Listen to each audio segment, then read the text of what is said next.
السلام علیکم. تاسو ګورئ د پی ټی وی پښتو خبرونه او زه یم الیاس کاکړ. وزیر اعظم محمد شهباز شریف په سېنات کې د حکومت او ملګرو غړو ته د وینا پر مهال وویل چې د هیواد د پرمختګ لپاره ټول سیاسي ګوندونه او ادارې د یو بل په ملګرتیا هڅې ترسره کوي. د کومو ګټو ته په کتلو سره د پاکستان د خوشحالۍ لپاره موږ او ملګرو سره ولاړ یو. د شنګھای تعاون تنظیم سرمشریزه غونډه د ارزښت وړ پرمختګ دی. د دې سرمشریزې غونډې لپاره ټولو ادارو په زړه پورې هڅې ترسره کړې دي. تر سیاسي ګټو په تیرولو سره په ډیر زیار او جذبه په محشي او سفارتي برخو کې کامیابي ترلاسه کړه. وزیر اعظم زیاته کړه چې وسیالانو ته به د کام د پرمختګ او خوشحالۍ له لارې جواب ورکوو. د بلوچستان په ضلع خوزدار کې جرګه وکول سوه. وزیر اعلی بلوچستان میر سرفراز بګټي کور کمانډر بلوچستان د سیمې مخورو او اعلی سیول عسکري واکمنو په ملتیا میرمنو حوزایي خلکو په جرګه کې ګډون درلودي. د وزیر اعلی میر سرفراز بګټي و جرګه ته وینا په کولو ویلي و چې د صوبې لوستونکو الکانو او نجونو ته د هیواد دننه او د باندې د حالات تعلیم موقع ورکوو. په بلوچستان کې به د امن او ترقۍ په لار کې خنډ د اچولو هڅ چاته اجازه نه ورکول کیږي. تش لاس مزدوران شهیدان کول د افسوس وړ عمل دی. وزیر اعلی وویل چې ریاست د مظلومانو سره ولاړ دی. عملداري د چیلنج کوونکي په سختی سره مخنیوي کیږي.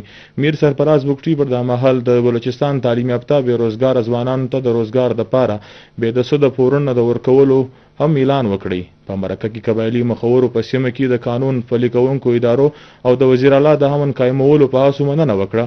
مخورو د پاکستان د فوجونو په مرسته خپل د زړه پورې اعتماد هم څرګندونه وکړه. د بلوچستان گورنر جعفر خان مندوخیل د قطر د شاهي کورنۍ شیخ طلال خلیفه الثاني د کوټې په گورنر هاوس کې ملاقات وکړي. په دې موقع د بلوچستان گورنر جعفر خان مندوخیل وویل چې قطر په ډیره کمه موده کې د انډسټریالایزیشن د لوبو او سیلګرۍ په څانګو کې په نړیواله کچه باندې خپل نوم روښانه کړی دی. په دې هکله د بلوچستان لوړ تعلیم لرونکي ځوانان او هنرمندان د قطر په تعمیر او ترقۍ کې مهم کردار ترسره کولی شي. د بلوچستان په زراعو تعلیم او مهارت لرونکي ځوانان د قطر په تعمیر او ترقۍ کې د مهم کردار ترسره کولو لپاره چمتو دي. پاکستان او قطر خپل شراکتداري ته وده ورکوي. د دواړو هیوادونو 57 ځلانده لیدل کیږي.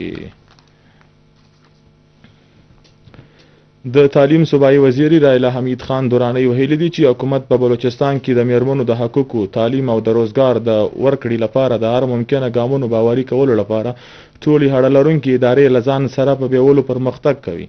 په ایس بي کې هومن یونیورسټي کوټه کې د دستوري ته د وینا پر مهال هغه وویل چې د تیر وخت پر ترله نن د صوبې میرمنې د ژوند په هر ډګر کې په زړه پورې غړیتوب لري، کوم چې د ش 57 زیری دي او موږ ټول په ګډه د میرمنو د حقوق او غړیتوب باوري کولو لپاره خپل دنده په ښه توګه ترسره کوو.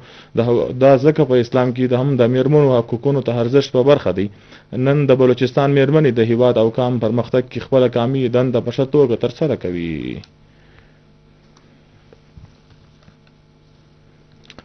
د اکتوبر پر 18 نیټه باندې د پنجاب اسمبلی د پبلک اکاونټ کمیټې دوره د بلوچستان صوبایي اسمبلی دوره وکړه. د پنجاب اسمبلی پبلک اکاونټ کمیټې ډلې د چیرمن علي حیدر په مشرۍ کې د بلوچستان صوبایي اسمبلی تفصیلي دوره وکړه. پر دا مهال د صوبایي اسمبلی پبلک اکاونټ کمیټې چیرمن ایم پی ای اصغر علي ترین او د کمیټې نور غړو نوموړي ته تفصیلي معلومات ورکړل. د پنجاب اسمبلی غړو د دې غوښتنې څرګندونه وکړه چې د بلوچستان اسمبلی پبلک اکاونټ کمیټې انفارمیشن سیستم چارې د په پنجاب اسمبلی کې وڅېړل شي. د بلوچستان پی ای سی چیرمن اصغر علي ترین د اسمبلی سکریټري د بلوچستان اسمبلی لخوا د پنجاب اسمبلی ډلې ته مفت سوغات ورکولو اعلان وکړي. چیرمن علي حیدر ګیلانی د بلوچستان پی ای سی ستاینه وکړه. هغه وویل چې پنجاب هم دغه سی بدلون هم ومومي.